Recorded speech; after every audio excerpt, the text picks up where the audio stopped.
Issuing some reaction for Everton, Boreham Wood. Everton into the FA Cup quarter-finals where they'll play Crystal Palace just outside Goodison Park now. Everyone's pretty happy at the moment as far as I can see, but that was hard work at times for the Blues. Nowhere near the best. Pretty abysmal in the first half, but eventually able to get the job done thanks to Salomon Rondon, who got his first goals at Goodison. And nowhere near the tonight's Everton, but enough to beat a non-league side. Mixed feelings really coming out the ground, because as much as it's exciting to get to that close to a semi-final and potentially get to on the road to ending our trophy drought, perhaps it was just another reminder of the paucity of options in the squad and the lack of quality that some of these lads have. So we will be doing a full post-match reaction very soon. I'll be joined by Mark Mosey back in town. So that's to come. Just wanted to try and give you the flavour of the atmosphere at Goodison again. A bit quiet in the Leeds game, as you can probably tell, but everyone's relatively pleased. And fingers crossed we can build from this going towards Spurs into those games against Newcastle and Wolves at home, and then potentially an FA Cup quarter-final, potentially a trip to Wembley. So let's see. Next one you'll hear will be me again, back on the boozer with Mark Mosey. Hopefully warmer, less noisy surroundings. So we'll speak to you again very soon. Back in town now after that, joined by Mark and John to chat about Everton getting into the quarter-finals of the FA Cup. Mose, weird one, isn't it, when you play a team that low down in the table? It's hard to gauge, but Everton weren't good tonight. They're in the hat. It's hard to really say much else, isn't it? I see you staring at me for talking points, but is Salomon Rondon going to lead us to FA Cup glory? No, let's just not mention it again. But it's difficult, Fans at the game will look at each other and collectively nod about what we all know that these games are. Fans prior to the game will look at the FA Cup draw and think, if we are just the name in that hat that we expect to be going down to Selhurst Park in late March, then that's all that really matters. And tonight was never going to be emphatic, because as much as people can say it should be, given the gulf between the levels of ourselves and the opposition, we're quite frankly not a team capable at the moment of dispatching anyone, be it a lowly Premier League side at home or be it someone like a Boreham Wood. And you can talk long and hard about who you think should start these games and who shouldn't start these games, and the margin of victory that we expect that Everton should be just disposing of these teams by, but the only real importance is that we are in that hat. And unfortunately, if you are going to reflect on this game from an individual point of view, you've probably got more negatives than positives to look at. But the reality of this season and this competition at the moment, in my opinion, is that this takes a massive step back from where we are in the league. And it's lovely to be in the FA Cup quarter-final, and what, we obviously want to be in the semi-final from a performance and from a competition point of view, but also from a social point of view. All the fans love going down to Wembley. We love a day out in London, etc. But the important element of our season at the moment is remaining in the Premier League. To focus solely on this competition, Crystal Palace away is not, in ordinary terms, the most difficult draw that we could ever hope to have. I think if you asked most Evertonians in August if you were one game away from Wembley and that was Crystal Palace away from home, they'd absolutely bite your hand off. The unfortunate truth about Everton is that we fold under any form of pressure, be it Manchester City or Hull City away from home. So we're going to have to grow a lot in the next 2 or 3 weeks to make that a competitive game, especially when Palace look relatively dangerous, and Everton know that from recent experience. But tonight in isolation is a very difficult game to reflect on in many ways, purely because it felt massively like it was just an enormous afterthought for the whole football club. And I don't know if that was because of our league position and because of recent off-the-field incidents that have surrounded the club in the week leading up to the game. I don't know, but it just felt as though one that we had to just close our eyes, put our head down, and just grind through, and hopefully we've done enough not to attract too much criticism from what was a full house, which I thought, I don't know, Matt, I don't know about you, but I thought that was, I'm massively surprised that we had such a big attendance there. But that just shows the importance of this competition to the fan base from an emotive point of view as well. But yeah, just unfortunately one of those games where you just got to hold your hands up and say that was a bit shit, but we just needed to grind it through, and luckily we've done that. Yeah, John, making your debut on the pod, mate. Hard game to analyse, unfortunately, but I mean, what are your overriding thoughts after that? You seem like quite a positive Evertonian, so I imagine you're going to be upbeat. Overriding thoughts. Be positive. Well, we won. It's as simple as that. It wasn't vintage, was it? Let's be honest. But you know, like Mark said, it was a full stadium, which was a surprise to myself and a lot of Evertonians, I think. But that just shows, I think, the support behind Frank at the moment. You know, league position is not where we want to be. As Evertonians, we know all this. It's not where the club want to be. It's not where Frank wants to be. It's not where anyone wants to be. But it is. And I think we just put our heads down, ground out the performance, ground out the win. And Solomon, I've always said, is a bit of class. Shut up. all the Rondon lovers crawling out the road. The frustrating point for me is something that John just said there, and that this was, you were almost talking about it being an escape from the current situation that we're in. And I think that's what most of us tend to Goodison Park tonight, thinking, you know what, the situation is different, the personnel is probably going to be different. This is the point where we can all drop our shoulders a little bit and sit back and see what Nathan Patterson's got to offer, see what Vitaly Mikalenko's got to offer. You know, give Anthony Gordon a little bit more of a free role, bring someone like Townsend back in, unleash Solomon Rondon for whatever that may mean.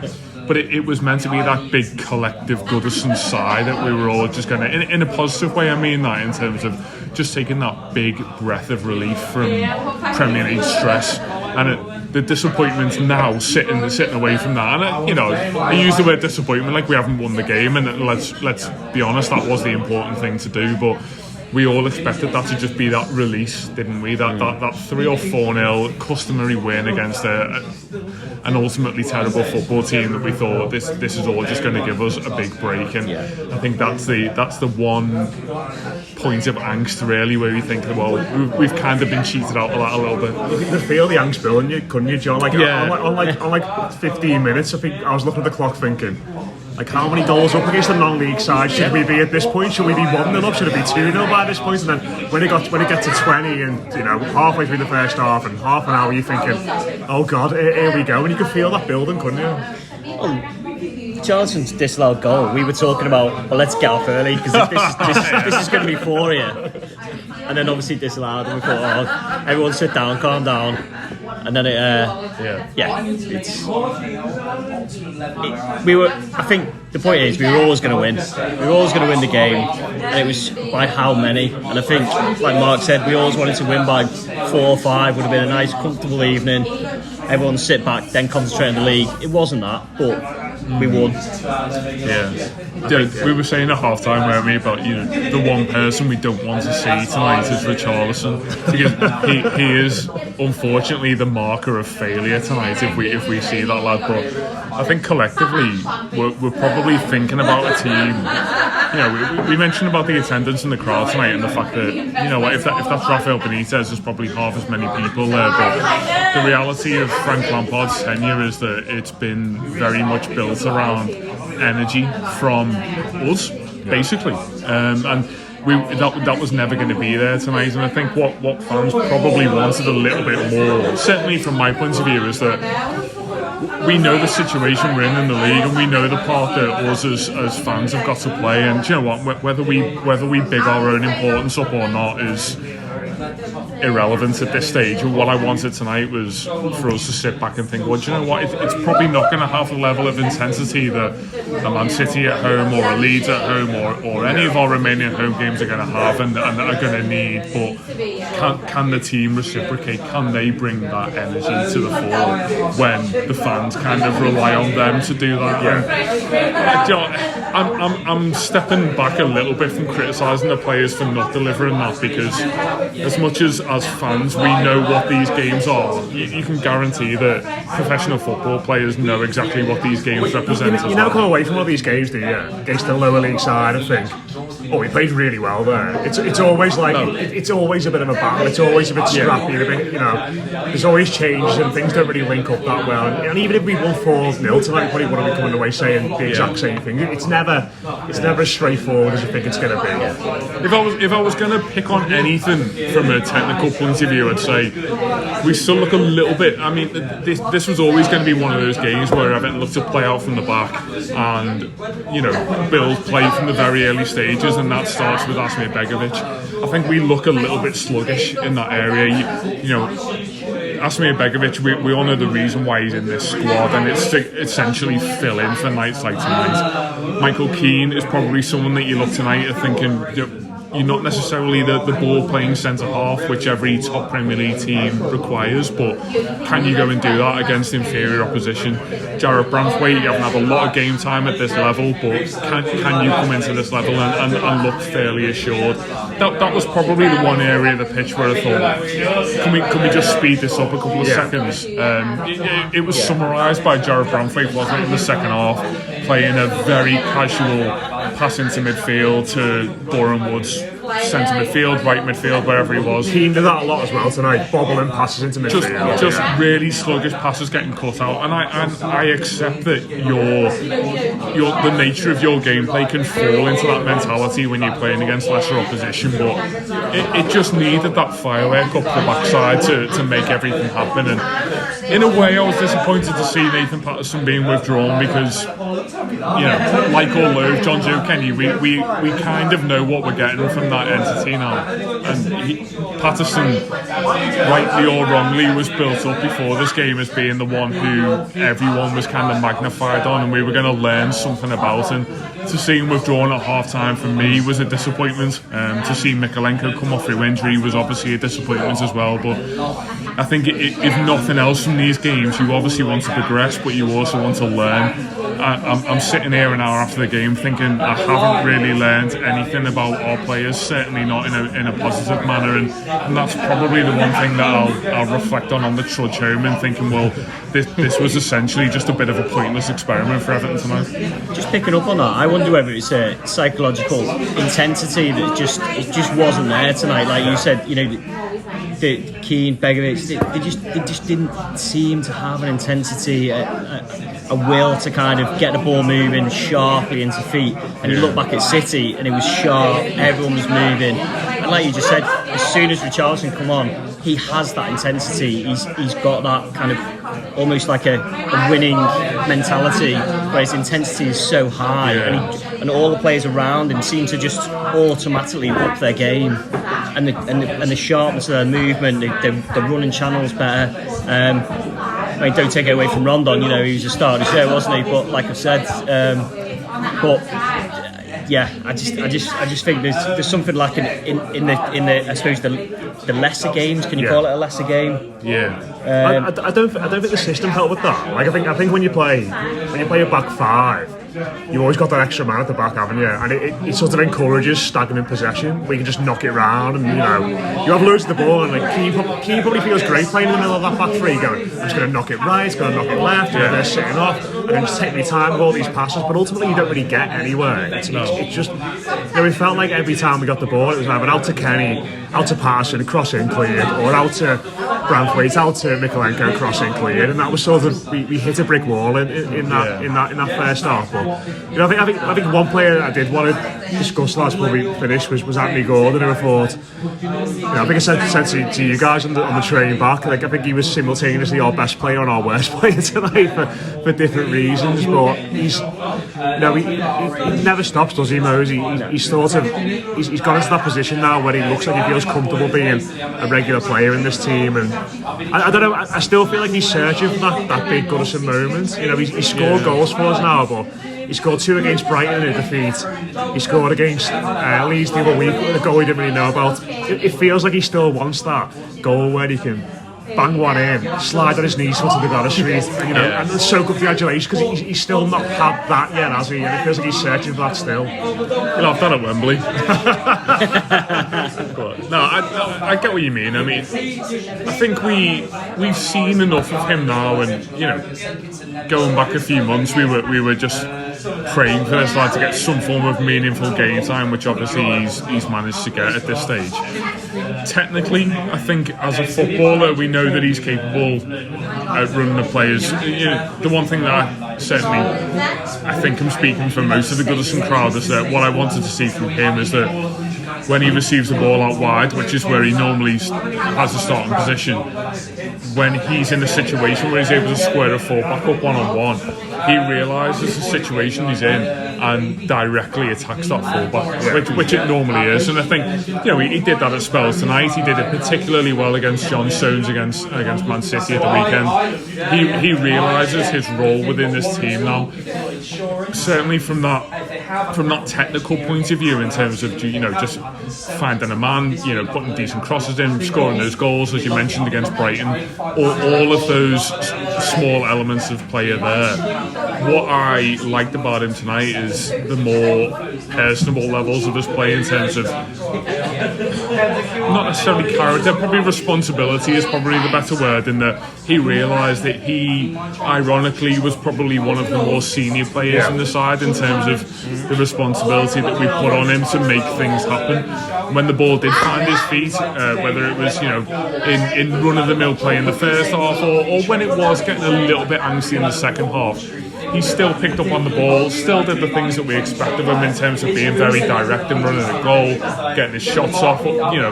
Some of them weren't great tonight, but you see that he is that player who he knows that he's an integral part of this team already. And you're right, he is waiting for that major crux and that big moment that really cements himself in that. He wants to jump in the crowd, doesn't he?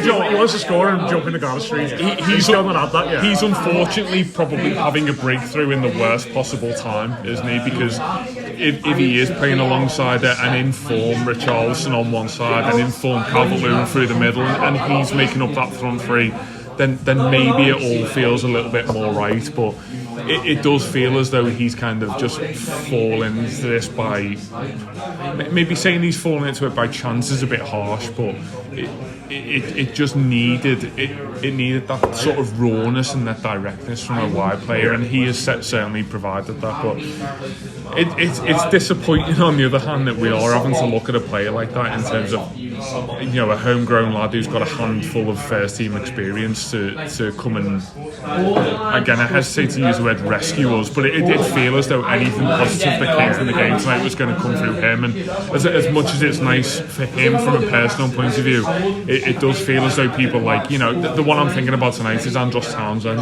who has kind of been isolated for numerous reasons in recent weeks. Feels like ever since he did that Ronaldo celebration at Old Trafford, it's just drained him of all the superpowers he has. But if you look at our squad now, and you do look at Gordon, and you look at Richarlison, and you look at Dominic Calvert-Lewin through the middle, and Damari Gray coming back through injury, you do look at Andros Townsend. Iwobi played at the weekend, El Ghazi got on ahead of him at the weekend as well. And regardless of what you think about those players, the manager who we all currently praise to the highest level is seeing those players and thinking, well, they've got a little bit more to offer. And when Andros Townsend is given that chance, he's more experienced than any of us in this game. He knows that when he does get square on with his fullback, or when he does cut inside on his left foot, his quality of ball and the quality of his play needs to be right up there in order to justify his inclusion in the next league game. And I just didn't think it was really there for him tonight. And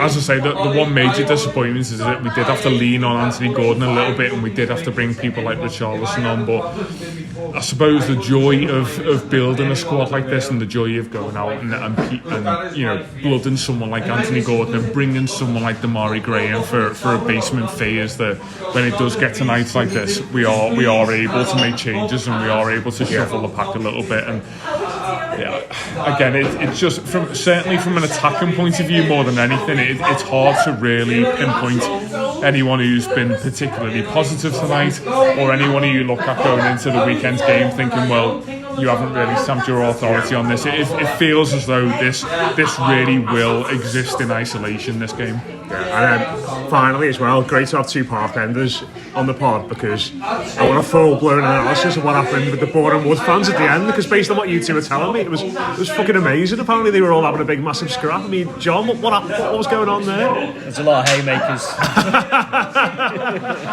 Apparently if you pour ale into football fans for 8 hours before a game... Is that how long their journey was up, was it? Well, I don't know, where they sort of like North Londonish, are they? So yeah, it's a 4 or 5 hour journey, but from a club point of view, and a lot was made pre-game, wasn't it, about paying for travel up here, paying for their kits. Do you feel like that all sort of contributed to the big sigh sort of feel about the game? Like, because there were times where, like, players were getting subbed and they were getting clapped off, and there was a lot of niceness, and it's their cup final, wasn't it? Yeah, it felt like ultimately like a bit of a chat. There were even times in the second half where their lads cleaned out some of our players. And they didn't get booked. It was like, it's not a charity game, this. It's an FA Cup fifth round match. It felt like it got a little bit too soppy from everybody, really. Very, very sort of testimonial feel, wasn't it, in terms of how it rounded off. Either that Kane Smith to have a penalty at the end and slot it in, it would have been, a full-on. Biggest applause of the night, that like going off. But yeah, it's. And when he did his little 360 spin round Alan as well. Another Everton player who you didn't really want to see there tonight. But yeah, it's. These games always carry that level of sentimental baggage, don't they? But yeah, I fall short of being angry at Everton for being that sort of empathetic entity in these situations, because we all know the massive gulf in class, not only from a footballing point of view but from a financial point of view between the National League and the Premier League. But it did give that element of charity almost to the game, didn't it? And yeah, as you say, Matt, it just contributed to a night of meh. Basically, just no one really actually caring about the game or how good Boreham Wood looked in their lovely fantasy kit. Well, the biggest moment of the night was the draw before the game, wasn't it? Yeah, it was. That's sort of what we were all anticipating, wasn't it, more than anything, and that's just sort of where we were. And, I mean, we've been in this situation before, haven't we? Where Everton are on the. It always seems as though we get to this point in the competition where it's sort of fifth round / quarter final, and we kind of get the feeling, Reading at home, Wigan at home. We get that feeling where we're on the cusp of actually being relevant in this tournament, and it always seems to be that you get to the semi-final stage and the other three teams looking at you are a mix of Chelsea, Arsenal, Liverpool, City and United. And those three teams, we all know who they are probably going to make it to the semi-final. One of Everton or Palace will be there, and quite frankly anything can happen at Wembley, and we know that better than anyone. But it's the thing that's holding me back now in terms of full on Crystal Palace / Wembley excitement is that the elephant in the room is that we've got this enormous Premier League burden handed over us, and it's important. We always say as Evertonians, we consistently focus on the negative, the rhetoric of failure that we've had for the last 25 years and how that looms over us as a football club, and how we fail to look at moments of potential joy in isolation. Maybe this is the year where we do just have to kind of hold our hands up and say, well, we'll kind of trudge to safety in the league. But when it does come to these moments, we need to realise the importance of this competition. And on nights like tonight, we potentially haven't done that collectively because we're all thinking, well, what was the point in that? Well, we're already booking our trains to Paris and stuff like that, you know, and everything. So yeah, we'll leave it there. Cheers to Mark, cheers to John for a wonderful debut. Everton are in the quarterfinals of the FA Cup, but we will park that for a little bit while we focus on Premier League survival. Tottenham on Monday, followed by 2 huge home games, and then we go to South London to potentially try and book our place under that arch. Cheers for listening. Hope you enjoyed that, and we'll speak to you again very soon here on the Blue Room.